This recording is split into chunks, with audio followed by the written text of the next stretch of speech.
네, 여러분, 오늘 본문에는 사랑, 계명, 기쁨, 친구, 열매, 기도, 그죠? 이런 단어들이 쫙 나열되어 있죠. 사랑, 계명, 기쁨이라는 단어는 예수님이 요한복음 15장에서 계속 반복적으로 언급하시는 그러한 단어들입니다. 내 안에 거하라, 사랑 안에 거하라, 계명을 지키라. 그리고 이 모든 요구의 목적은 뭐냐? 왜 그런 요구를 하시느냐? 그렇게 해서 도대체 무엇을 하시려고 하시는가? 이런 모든 요구의 목적은 뭐냐 할 때 11절에 있는 바와 같이 우리의 기쁨입니다. 우리의 기쁨이 충만하게 살기 위해서. 그래서 사랑 안에 거하라고 하고 계명을 지키라고 하고 내 안에 거하라고 하시고 그렇게 말씀하시죠. 그리고 이 이야기는 친구라는 이야기로 이어지고 있습니다. 오늘 14절에 보시면 너희는 내가 명하는 대로 행하면 곧 나의 친구. 예수님이 우리를 친구로 초대하고 계십니다. 친구. 우리를 친구라고 예수님이 부르시고 계십니다. 너는 나의 친구다라고 부르시고 계십니다. 여러분, 여기서 우리가 기억해야 할 것은 예수님이 우리를 자기의 친구로 초대하시고 계신다는 사실입니다. 예수님이 우리의 친구가 되는 것이 아니라 우리가 예수님의 친구가 되는 거예요. 예수님이 우리를 친구로 부르시고 계세요. 다시 말씀드립니다. 예수님이 우리를 친구로 부르시고 계시지 우리가 예수님의 친구는 아닙니다. 예수님이 우리의 친구가 되시려는 것이 아니라 우리를 그분의 친구로 부르시고 계신 거예요. 그리고 이것은 11절에 있는 바와 같이 예수님 그분의 기쁨을 우리에게 주기 위해서입니다. 여기서도 우리가 기억해야 하는 것은 그분이 우리의 기쁨을 위해 무언가를 해주시는 것이 아니에요. 그죠? 우리를 기쁘게 하시기 위해서 예수님이 우리에게 무언가를 해주시는 것이 아니라 우리에게 예수님 그분이 가지신 기쁨을 주시려고 하신다는 사실입니다. 여러분, 이것은 요한복음 14장 앞에 바로 있던 장 14장에서도 우리가 확인했던 사실입니다. 요한복음 14장 27절입니다. 평안을 너희에게 끼치노니 곧 나의 평안을 너희에게 주노라. 내가 너희에게 주는 것은 세상이 주는 것과 같지 아니하리라. 너희는 마음에 근심하지도 말고 두려워하지도 말라. 예수님이 우리에게 그분의 평안을 주신답니다. 그 평안은 세상이 주는 것과 다르다. 세상이 주는 방식으로 너희가 평안을 얻게 하려고 내가 있는 것이 아니라 나는 나의 평안을 너희에게 줄 거다. 우리의 근심거리들, 걱정거리들을 없애서 평안을 주시는 게 아닙니다. 그분이 가지신 평안을 주시는 것.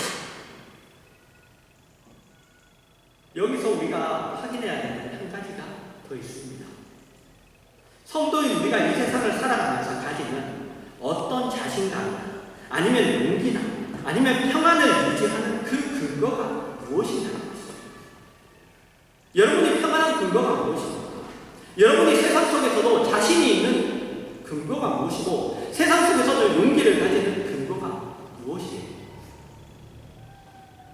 그것은 성도인 우리가 세상이 만들어내는 것이 아닌 것을 가지고 있기 때문입니다.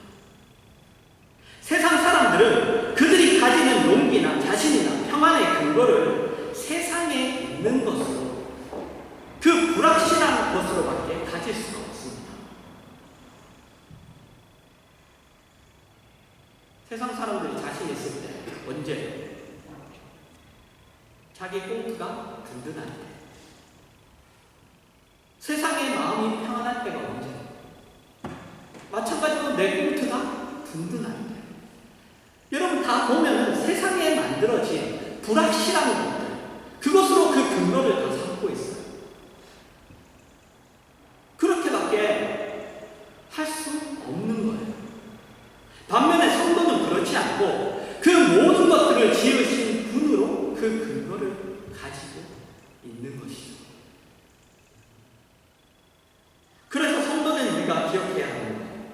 그것은 이제 주님이 우리를 변화된 수준과 신분으로 초대하고 계신다는 사실이에요. 우리를 변화된 그런 신분과 그러한 우리의 수준, 이전에 우리의 삶의 모든 것을 그 근거로나 방법으로나 원리로나 자세로나 흔들릴 수밖에 없는 것, 사실 우리가 붙잡을 필요가 없었던 것을 붙잡고 있는 자였다면 이제는 그것이 아닌 실제로 우리가 붙잡아야 되는 것을 붙잡는 자로 지금 초대하시고 계신 거예요. 이것이 우리의 기쁨이고 자랑이고 힘이 되는 것이 있냐? 그것이 바로 여러분 구원이고 그것이 바로 하나님 나라입니다. 우리는 예수 그리스도의 친구죠. 그분이 우리의 친구가 되는 것이 아니라 우리가 그분의 친구가 됩니다. 우리가 그분의 수준과 내용과 성품으로 초대받고 있는 거예요.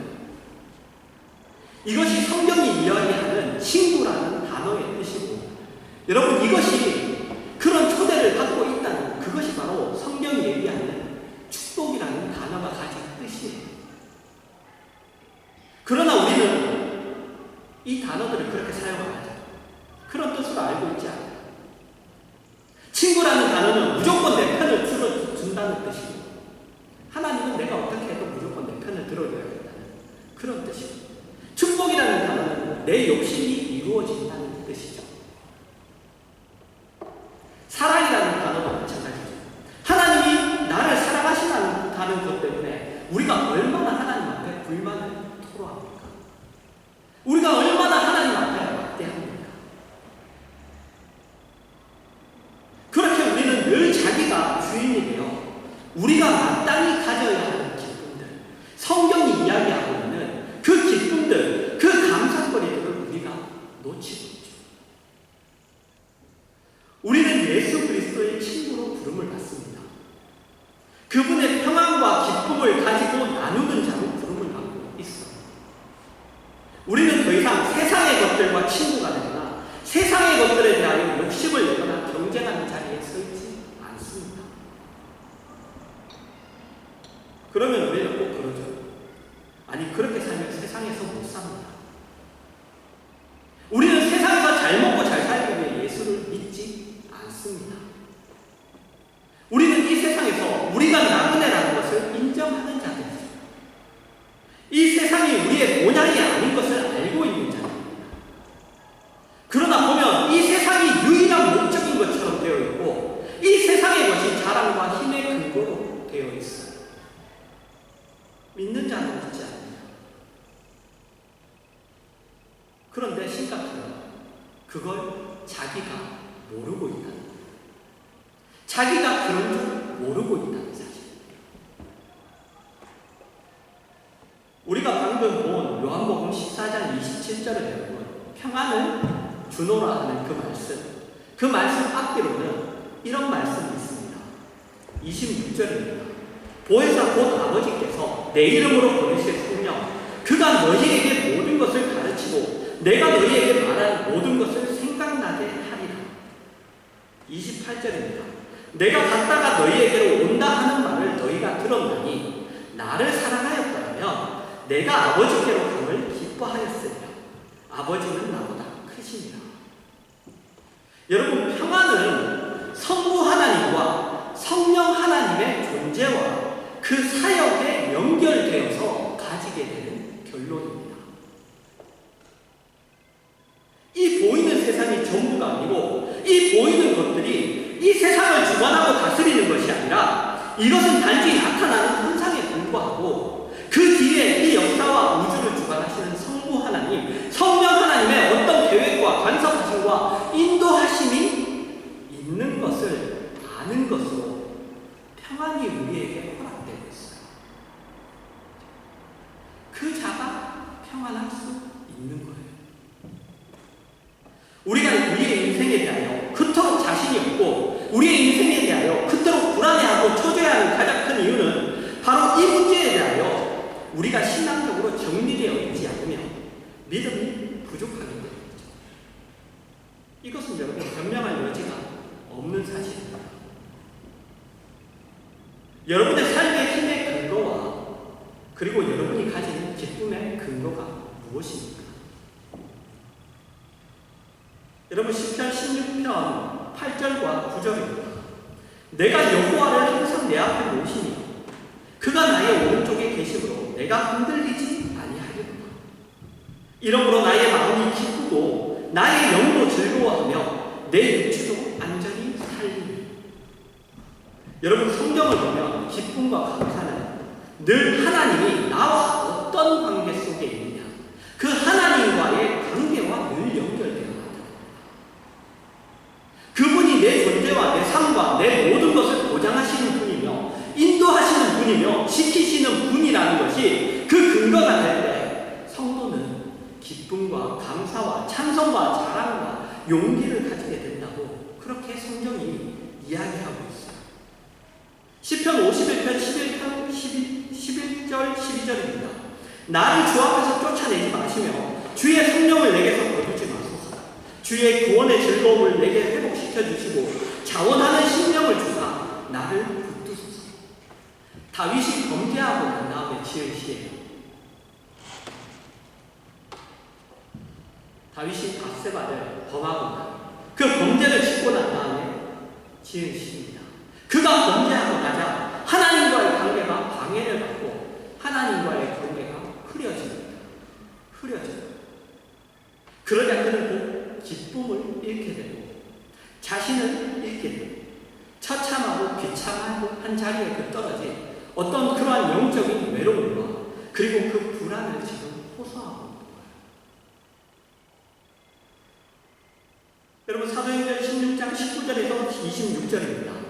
여종의 주인들은 자기 수익의 소망이 끊어진 것을 보고 바울과 실라를 붙잡아 장터로 갈리들에게 끌어갔다가 상관들 앞에 데리고 가서 말하되 이 사람들이 유대인인데 우리 성을 심히 요란하게 하며 로마 사람이 우리가 받지도 못하고 행하지도 못할 풍속을 전한다 하거늘 우리가 일제히 일어나 고발하니 상관들이 옷을 찢어 벗기고 매로 치라 하여 많이 친 후에 옥에 가두고 간수들에게 명하여 든든히 지키라 하니 그가 이러한 명령을 받아 그들을 깊은 옥에 가두고 그 발을 착고에 든든히 채웠더니 한밤중에 바울과 실라가 기도하고 하나님을 찬송하며 죄수들이 듣더라. 이에 갑자기 큰 지진이 나서 옥토가 움직이고 문이 곧 다 열리며 모든 사람의 매인 것이 다 벗어진지라.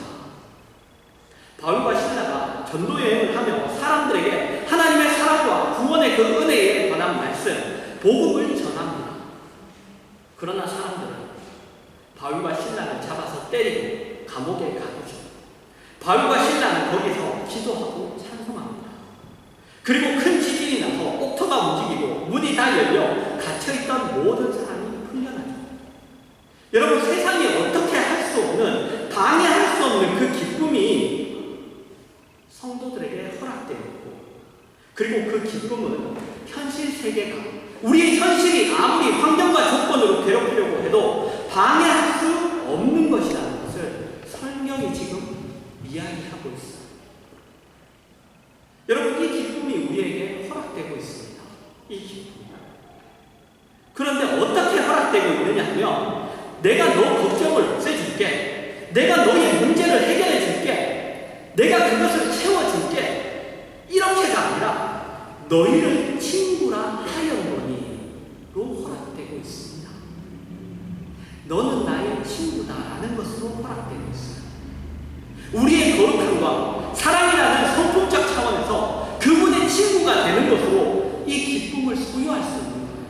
그분이 수준이 되는 것으로 그분이 가지신 그것을 우리가 가지는 우리에게 기쁨이 허락되고 있다. 예수님이 그분의 수준으로 우리를 초대하시고 계신 거예요. 그래서 여러분, 신앙이란 다만 했다 안 했다 그런 문제가 아닙니다. 이렇게 하라고 했으니 나는 이렇게 했고, 이렇게 하지 말라고 했으니 나는 이렇게 안 했다. 이런 하고 안 하고가 신앙이 아닙니다. 그런 문제가 아니에요. 고린도전서 13장 4절과 5절, 우리가 수도 없이 봤던 말씀이죠. 사랑은 오래 참고 사랑은 온유하며 시기하지 아니하며 사랑은 자랑하지 아니하며 교만하지 아니하며 물에 행하지 아니하며 자기의 유익을 구하지 아니하며 성내지 아니하며 악한 것을 생각하지 아니하며. 여러분, 사랑을 했다 안 했다가 아니라 우리를 사랑하신 예수님의 그 사랑에 우리를 초대하고 있어요. 율법적인 차원에서 명령을 지키는 것이 아니라 사랑을 하는 그 수준, 그 수준으로 우리를 초대하고 있습니다. 목적이 우리가 하고 안 하고가 아니라 그 성품에까지 우리가 가게 하는 것, 그게 목적이죠.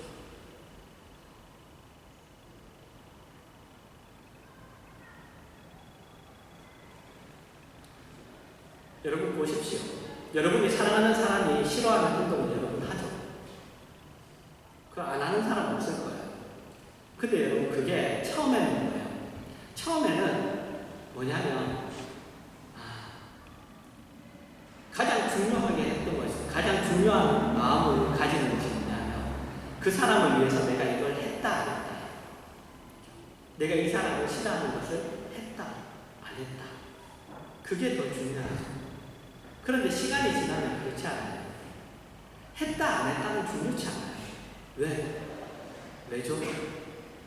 나는 그 사람을 사랑하니까. 그래서 했다 안 했다는 걸, 그걸 평가하지 않아요. 그걸 평가하지 않아요. 여러분, 그런 의미에서 여러분, 우리가 어떤 수준으로 가는 거예요. 신앙이라는 것은. 단지 이걸 하고 안 하고 이런 게 아니에요. 그걸로 확인하는 것이 아니라 내가 그리스도가 우리를 부르신 그 수준으로 가는 겁니다. 그런 의미에서 기도는 우리가 초대받고 있는 이 축복의 자리에 이르기에 우리가 얼마나 부족한지, 우리로서는 얼마나 그것이 불가능한가를 알면 저절로 나올 수밖에 없는 거예요. 기도를 해야지 안 해야지가 아니에요. 내가 하나님의 부르신 그 자리에 얼마나 우리가 내 실력이 안 되면, 내가 그렇게 할 수 없는 불가능한 사람인지를 알게 되면 기도를 안 할 수가 없어요. 거지가 자기가 먹고 살 게 없다는 걸 알면, 내가 돈을 벌 수 없고 내가 내 생활을 지탱할 수 없으면 자연스럽게 뭘 하게 되죠? 국어를 할 수밖에 없어요.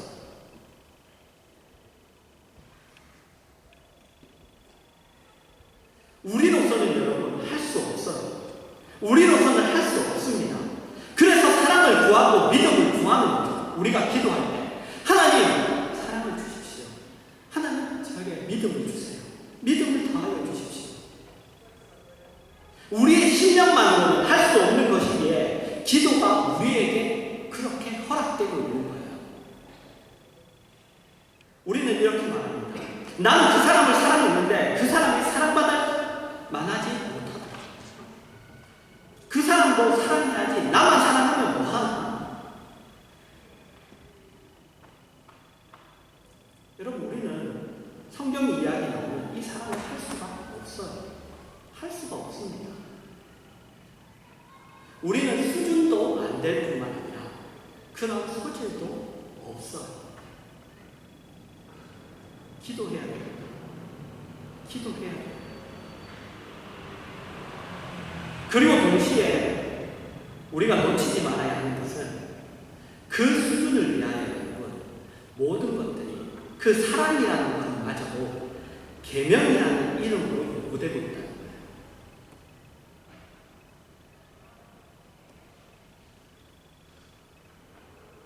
왜 그럴까요?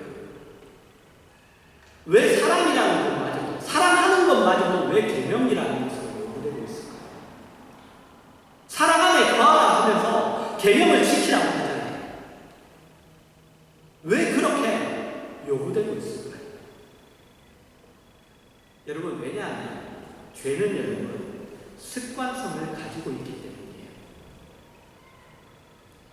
여러분, 사랑이 우리 마음에서 우러나오고 성경에 기록된 대로 정당하게 우리가 그 사랑을 사용하기를 기다렸다면 죽는 날까지 우리가 할 수 없습니다.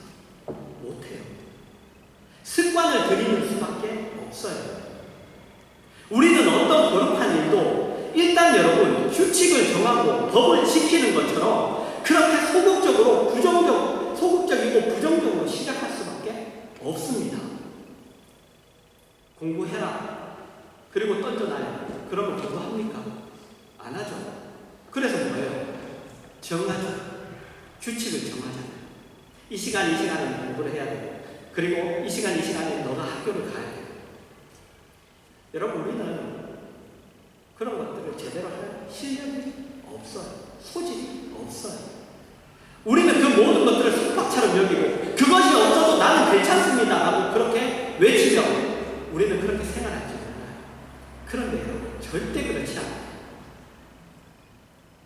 우리는 그렇게 할 수밖에 없는 사람들이에요.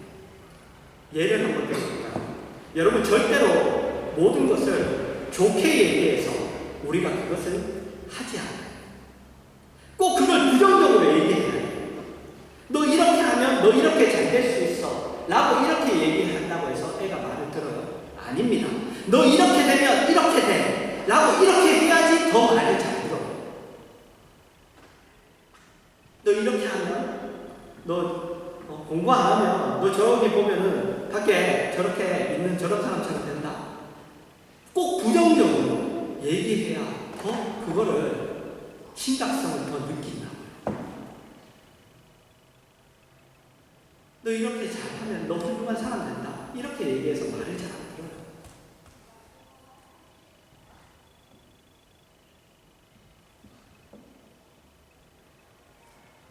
일단 규칙을 정하고 법을 지키는 일처럼 그렇게 소극적으로 부정적으로 우리는 할 수밖에 없습니다.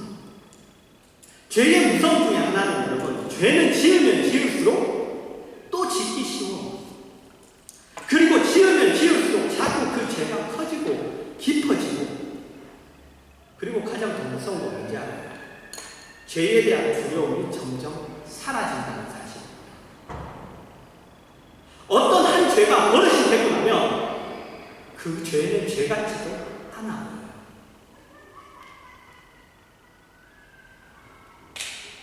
여러분, 그걸 고치는 거예요. 그걸 고쳐야 돼요. 그래서 여러분, 우리에게 명령이 주어지는 거죠. 계명이 주어지는 겁니다. 사랑하라는 것마저, 그 사랑이라는 것, 가장 고상한 수준의 그 내용마저도 우리에게는 계명으로 주어질 수밖에 없는 거예요. 그래서 교회는 여러분, 부정적으로 이 계명을 지키며 법을 지키며 윤리와 도덕을 지키는 일에 힘쓰는 분위기가 항상 있어야 돼요. 그런 분위기. 우리 모두가 죄를 멀리하는 것을 규칙으로, 습관으로 훈련하며 사랑을 하려고 애를 쓰지 않는다면 여러분, 절대로 그것은 만들어지지 않습니다. 여러분, 한번 해보세요. 해보십시오. 그러면 분명히 여러분, 기쁨이 생깁니다. 주님과의 관계가 점점 더 돈독해져요.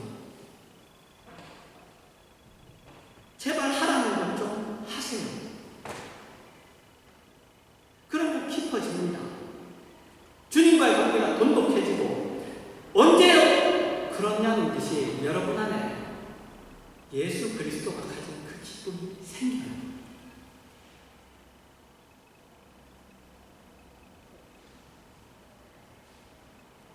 이렇게 하면 이렇게 된다는 식의 어떤 제가 방법을 이야기하는 것이 아닙니다. 이건 방법이 아니에요. 우리는 하루 더러웠다 하는 사람들 아닙니까? 그렇잖아요. 경건을 연습하는 일, 죄를 멀리하는 일을 의지적으로 습관을 붙여서 자기를 복종하게 하며 필사적으로 하지 않는 여러분, 신앙생활이라는 것은 어려운 거예요. 그렇기 때문에 자꾸 여러분 실천적으로 권하는 겁니다. 자꾸만 권하는 거예요. 여러분, 우리는 분명히 포도나무의 가지로 구름을 받고 있고 많은 열매를 맺으라는 요구를 받고 있습니다. 그리고 그것은 어떻게 약속되어 있냐면 그것은 우리의 기쁨으로, 그것은 우리의 자랑으로, 그것은 우리의 영광으로 약속되어 있어요. 그 열매를 맺고 포도나무의 가지인 것이, 그것이 너가 영광 받는 길이다, 그것이 너의 자랑이다, 그것이 너의 기쁨이다 라고 이렇게 약속되어 있어요. 그리고 그것을 위하여 애쓸 것들이 있다, 애써야 한다고 그렇게 성경이 이야기하고 있습니다. 여러분, 죄를 멀리하세요. 안 지으려고 노력하십시오. 그리고 성경이 요구하는 일들을 하려고 힘을 쓰셔야 해요. 가만히 앉아서 여러분 그것을 깨달을 때, 그런 필요성이 있을 때 한번 무릎 꿇고 기도하는 정도로 내가 변할 거라고 그렇게 자신을 숨기지 마십시오. 그런 식으로 안 변해요. 시험 보는 날 여러분, 아침에 한번 후루룩 그냥 훑어보고 가서 좋은 점수를 받을 거라고 우리가 기대하나요? 기대 안 하잖아요. 그것과 마찬가지입니다. 여러분, 경건을 연습하시고 죄를 멀리하십시오. 그것들이 여러분을 기쁨의 자리에 인도하며 평안의 자리로 인도하며 놀랍고 굉장한 깊은 신앙의 세계로 여러분을 초대하는 길입니다. 여러분에게 나는 하나님을 믿어, 예수님은 내 편이야 라는 식의 원색적인 그런 말들만 있지를 않기를 바랍니다. 그것은 마치 나무지만 나뭇잎도 꽃도 열매도 없는 나무와 같습니다. 그것이 아니라 여러분이 무성한 나무, 생명력이 넘치며 풍성하며 아름다우며 열매와 꽃의 향기가 있는 나무로 본받고 있다는 사실을 놓쳐서는 안 돼요. 말뿐이 아니에요. 그런 고백만이 아니에요. 여러분의 신앙을 새롭게 결심하시고 여러분 방향을 잡으시기를 바랍니다. 하나님이 여러분을 위하여 신앙생활을 요구하세요. 그것이 우리의 기쁨이고 그것이 우리의 평안이랍니다. 어떤 일을 위해서, 교회를 위해서, 아니면 다른 사람을 위해서 하나님이 요구하고 계신 것이 아니에요. 이렇게 해라, 저렇게 해라. 다 모두 여러분을 위하여 요구하시는 겁니다. 여러분, 그걸 기억하셔서 여러분의 유익과 축복들을 스스로 던져버리지 마세요. 스스로 던져버리지 마시기 바랍니다. 마음이 완악하고 더dim이 있는 자들아, 이 어리석은 자들아, 이런 말을 듣는 사람이 아니 착하고 충성된 종아, 이 말이 여러분에게 적용되기 위하여 여러분의 신앙생활을 말뿐인 자리로부터 실천하는 자리로 옮기겠다고 그렇게 결심하시고 필사적으로 말씀 앞에, 필사적으로 주님 앞에 그렇게 여러분의 무릎을 꿇겠다고 그렇게 결심하셔서 나무, 어떤 나무? 생명력이 열매 맺는 자리가 있는 그런 나무의 자리에서는 그러한 여러분들 되시기를 주님의 이름으로 축원합니다.